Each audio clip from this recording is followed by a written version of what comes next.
you doing? Staticky.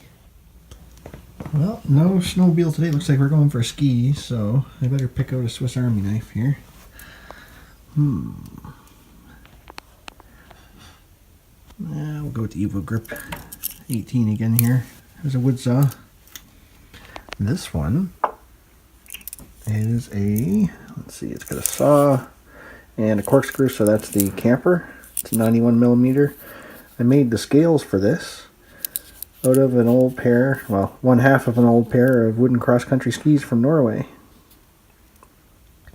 And did those, I shaped those with the crooked knife that I have and my Mora knife, and finished it up with sandpaper. Put a few coats of, rubbed on some boiled linseed oil. And there we go. It's fairly light. Has a nice chunky feel.